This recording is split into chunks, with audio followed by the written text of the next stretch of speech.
We're back on Second Street here talking about rising anti-Semitism in Canada. Richard, I want to ask you about something that the National Post reported on a couple months ago. It looked at one of the striking findings from a Leger poll was that out of every 6 young Canadians thought that the Holocaust was exaggerated. This is a pretty well-known and studied event. 6 million Jewish people perished during the Holocaust. How on earth did we get to a point where 1 in 6 young Canadians feel that that's an exaggerated event? Well, it's a sad statement on the state of education in Canada.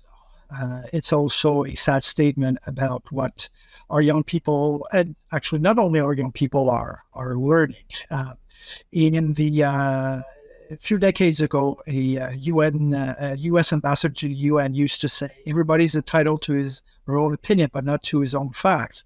And now people seem to think that they're entitled to their own facts. They're actually making up lots of stuff that we're seeing online, and that is being used to accuse Jews and Israel of the worst crimes possible.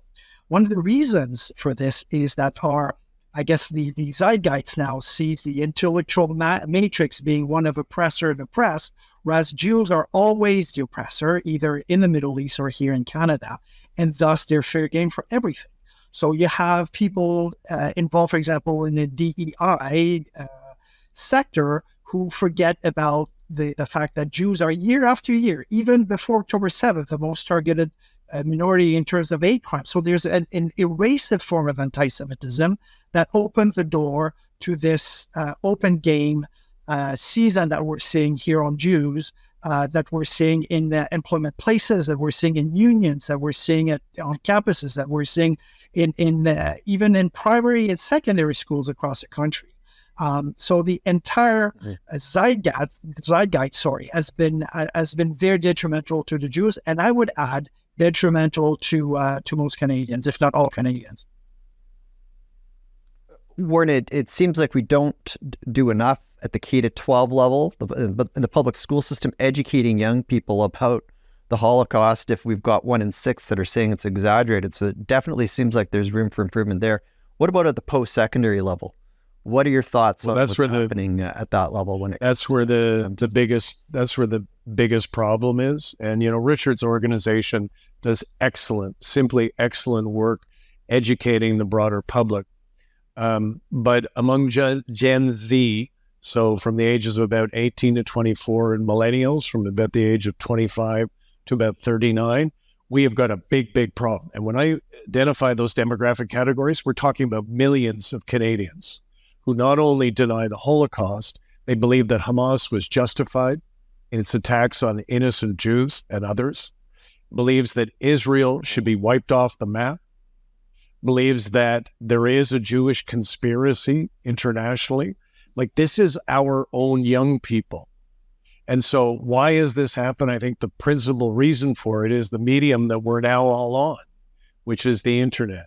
Mm-hmm. There's been no demographic in human history that is more dependent upon the internet for information about what's going on in the world. And the problem is Gen Z, for example, their principal search engine for finding things out about what's going on is not Google. It's not Bing. It's TikTok. TikTok is one of the main platforms for anti-Semitism on the planet, headquartered in the People's Republic of China. So that is why I believe we are seeing this problem, which is being paid for by Qatar and stage managed by Iran and facilitated by far left extremist NGOs in North America and Western Europe. Young people are at great peril of being captured by these anti-Semitic themes. And we've got a big job ahead of us in dealing with it, because that, more than anything else, is facilitating what we are seeing in union halls, in academia, in our streets, on our campuses, and so on. That's where the problem is coming from, online.